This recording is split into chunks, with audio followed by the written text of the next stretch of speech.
In today's video, we are going to work on our bandhas. So we're going to do a co-contraction between the lower abdominals and the pelvic floor. We're going to start standing at the top of the mat. We're going to do a couple of sun salutations here. So taking the big toes to touch, heels are slightly apart. We're going to take that little activation, drawing the low belly in slightly, lifting the pelvic floor up slightly and holding that, preparing. We're going to place the right thumb on top of the left, bend the knees and swish the arms up, send the hips forward.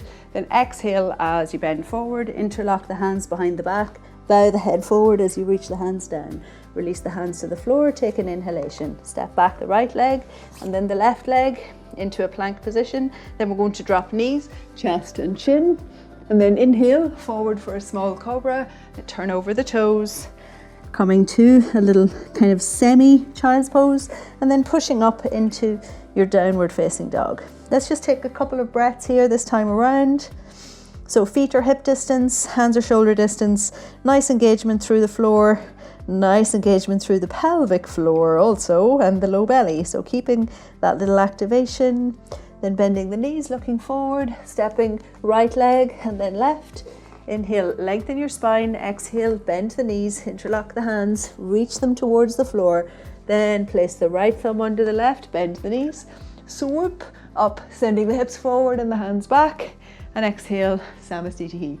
Okay, we're going to go again. So make sure you've got that little co-contraction between the pelvic floor and the low belly, your bandhas. Engage them and prepare. Left thumb over right, bend the knees. Let's swoosh the arms up, hips forward, release the hands, bend the knees, interlock the hands behind the back, bow the head forward.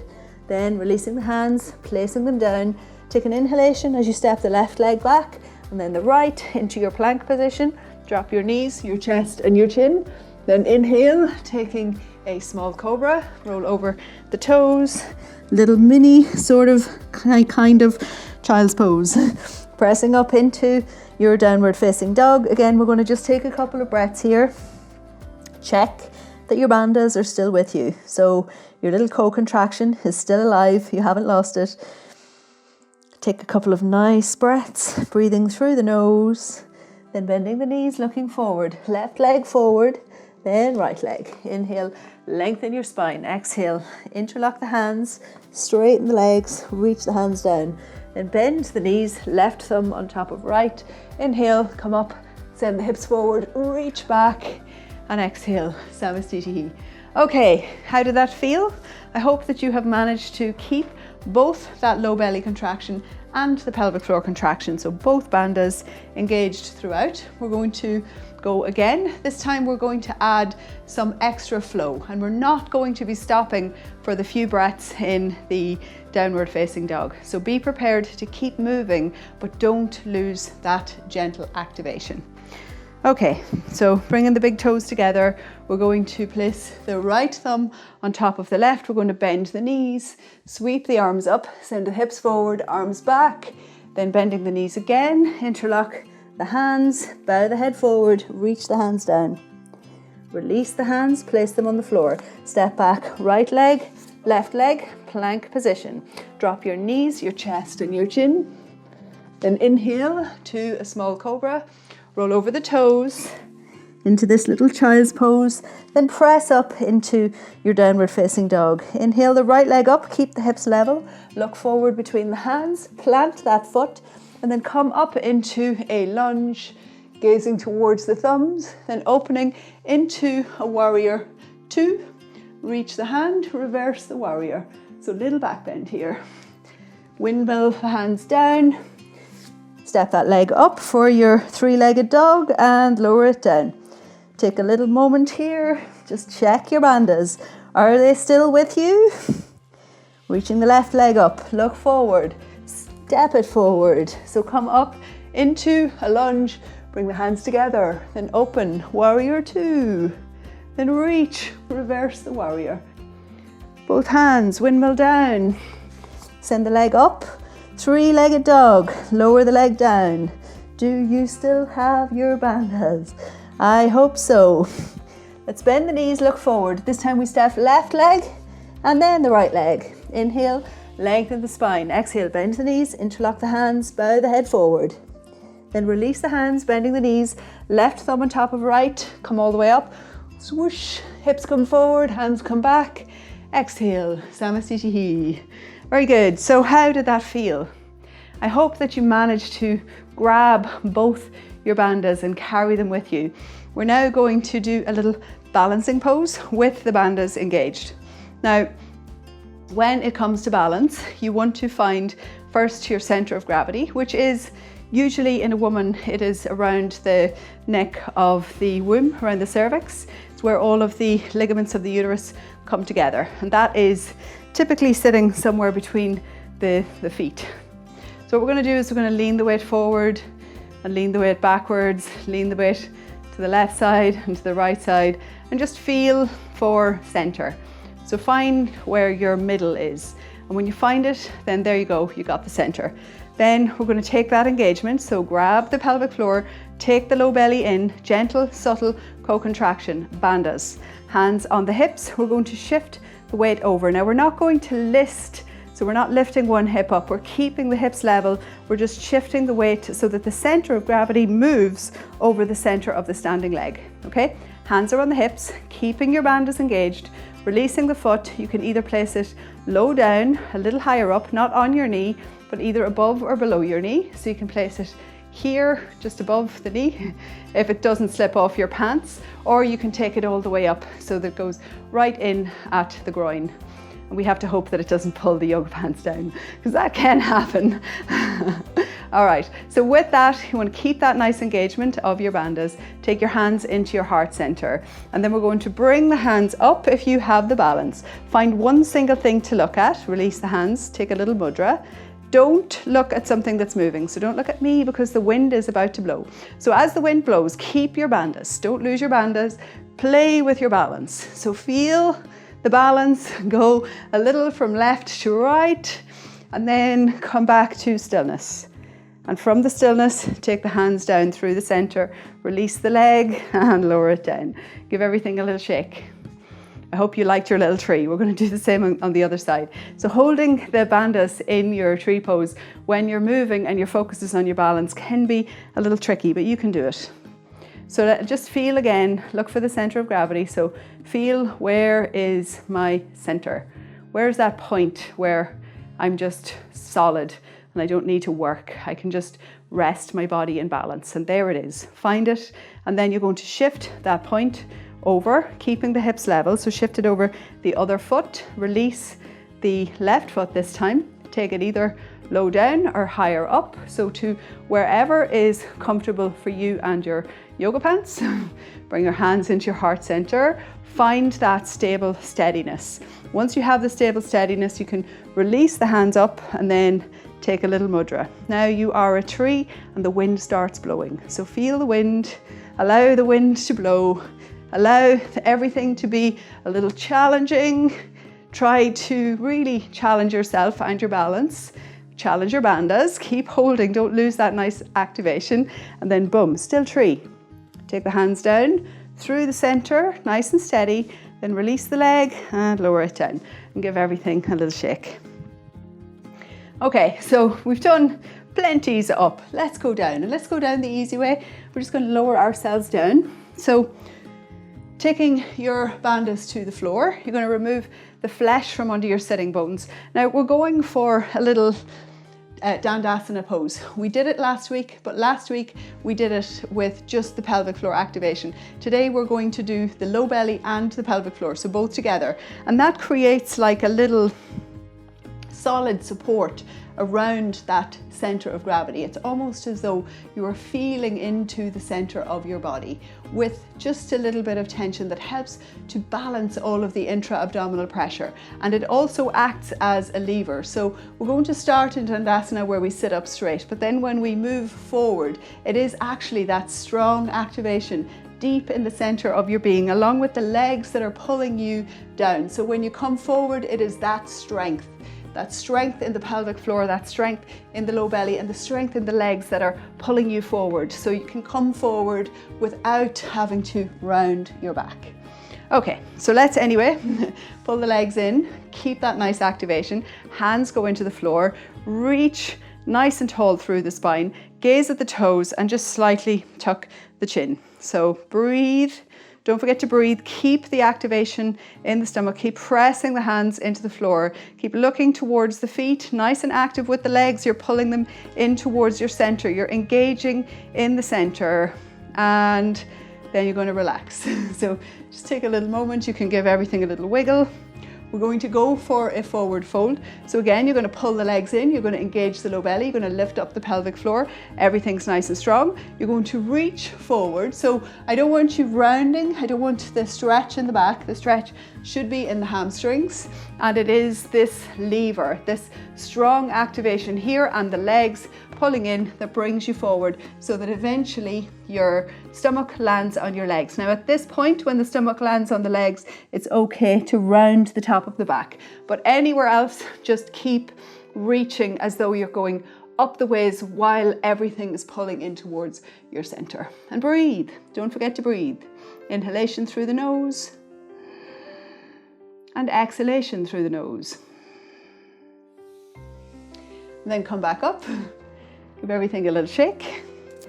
So again, we did some little bridges in last week's class. We're going to do some bridges today, but this time we're doing bridges with activation, and this time we're going to interlock the hands behind the back and walk the shoulders a little closer to each other. Now, the thing to remember in the bridge pose is that your shoulders are where you place your weight. So you're not dumping weight into the neck and you're not twisting the neck while you practice. So I'm not going to look at the camera, I'm going to look straight ahead. Please do the same. Don't be looking at the screen, look straight ahead. Allow the neck to be nice and relaxed, allow the shoulders to be on the floor. Reach and make sure that you can feel your heels. Your knees stay in line with your hips. And then we're going to press, first bandhas, we're going to take our pelvic floor activation, take our lower abdominal activation. We're going to tuck the pelvis as we press into the feet to lift the hips up. And then as the hips come up, once they're up and the weight is reaching into the shoulders, you can just walk the arms towards each other, interlock the hands, and then press the hands down onto the floor. And as you do this, I want you to press to lift the hips up. Keep the activation in your pelvic floor and your low belly. And then each inhalation, breathe the chest closer to the chin. Each exhalation, hold it there and lift the hips a little higher. So inhale, breathe the chest closer to the chin. Exhale, hold it there, lift the hips a little higher. One more time. Inhale, breathe the chest closer to the chin. Exhale, lift the hips a little higher. And then lower it down, release the arms. Release the bandhas, allow the knees to drop in towards each other so the pelvic floor becomes soft. The low belly becomes soft, the low back is released. Now, when we're in that pose and we're breathing the chest closer to the chin, we're doing that to create space in the low back. So by lifting the rib cage up towards the chin, we lengthen the low back, creating space. This is a back bending pose, so the more space you can create, the better. And that little activation of the core provides a little bit of support for the low back. So we actually kept the hands down last week, mostly because we weren't engaging the core, and then we didn't go just as deep. So as you go a little deeper in your body and you explore what your body is capable of, remember that you need to create the strength to control any openness that might be there. Okay, let's bring the heels back in line with the fingers underneath the hips. We know everything is nicely aligned. We're going to then take our bandhas, so engage the low belly, engage the pelvic floor, press into the feet, lift up the hips. We're going to interlock the hands, walk the shoulders towards each other, and then with each inhalation, breathe the chest closer to the chin. With each exhalation, send the hips a little higher. Keep a nice activation of the pelvic floor. So inhale, chest to chin. Exhale, hold the chest there, lift the hips a little higher. Inhale, chest to chin. Exhale, hold it there, lift the hips a little higher. One more time, inhale, chest to chin. Exhale, hold it there, lift the hips a little higher, and release. And this time we're going to hug the knees in towards the chest. You can take a little happy baby, happy husband, happy lover, whatever you want to call it. Give yourself a little rock from side to side and let go of the pelvic floor here. Let go of the lower belly. So just let the belly hang, let everything be nice and soft, and just feel the opening and the expanse as you do that. Alrighty, so we're going to now go for a little shoulder stand. So shoulder stand is one of those poses where the bandhas are really important, because when you invert on your shoulders, if you're not supporting your pelvic floor to hold the hiatus closed and supporting the lower belly to stop the womb from coming in, then your vagina can suck in quite a lot of air, and then you blow the yoga trumpet, so you can actually do yoga farts in your class. So it's very important that you have your bandhas when you're going into your shoulder stand. So we're going to start by just bringing the hands down along the side of the body. Now, the thing to know when you come to shoulder stand, if you haven't been doing a shoulder stand, please watch, don't do, okay? And then when you do with care and do with the head staying straight. The shoulders take the weight in shoulder stand, not the neck, so you're not dumping weight into your neck. And when you come to your shoulder stand, you're going to take the legs over the head to the floor. If the feet don't touch the floor, the arms don't come off the floor. So if you take your feet over and they don't reach the floor, I want you just to uncurl back. So I'll show you just a quick demonstration of that.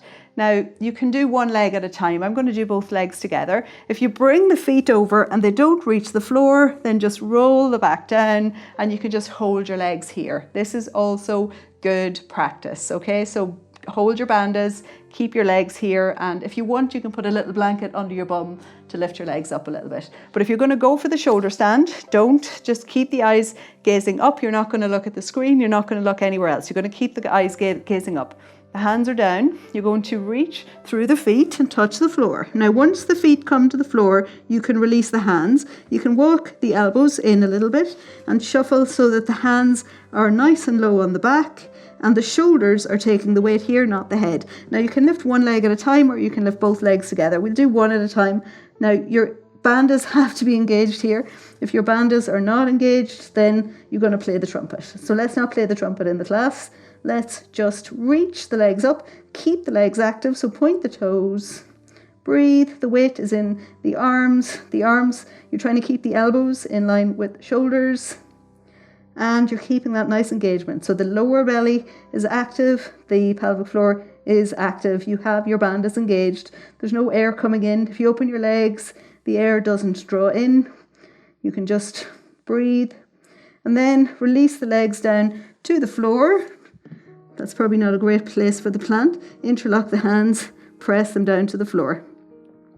Only if the feet are touching the floor can you release the hands. Then place the hands out, and then we're just going to roll down. Now, when you roll down, you're going to roll one vertebra at a time when the low back reaches the floor, and you're in this position. If you have pelvic organ prolapse and you don't have a very strong pelvic floor and a very strong core, you're going to bend your knees and come down. Otherwise, you can press the low back into the floor, so you keep a posterior tilt. The low belly muscles will take the legs to the floor. So strong pelvic floor contraction needs to be stronger than the RPE4. Keep pressing the low back into the floor, stay nice and strong, allow the legs to come down using the strength in your belly. You don't lose the flatness under your back, and the feet come all the way to the floor. And then just let everything go. So from here, we'll just do a little twist before we finish. So you can do a straight leg twist. You can place the right leg straight, take the left leg over, drop the right leg or the left leg over to the right side. Keep both shoulders resting on the ground, and then relax. Now let go of your bandhas, let go of your pelvic floor, let go of your low belly. Just let everything hang. We'll just take a brief twist. We're not going to spend long here. Just a few breaths. And then coming back into the center, just make sure that the hips are back in line with the shoulders, the knees are back in line with the hips. You can take a little hug, and then we're going to go the opposite side. So the left leg comes straight. Just shift the hips over a little bit to the right and let the right leg drop over. So find your version of this twist. Just make sure that the shoulder stays on the floor. If the shoulder is lifting, then you can put something like a cushion or something under the legs so that you can allow the shoulder to stay on the floor. And then just relax the body, let the belly hang, let everything be nice and relaxed. Just take it easy here. Just a few breaths. We're not going to stay here for long. It's good when you twist to let go of everything, so try not to be like holding yourself in the position. Try just to be soft. And then come back into the center, hug the knees, and at this point you can take a savasana where you get yourself a little eye pillow and a blanket and just pan out, put on some nice music in the background and enjoy relaxation.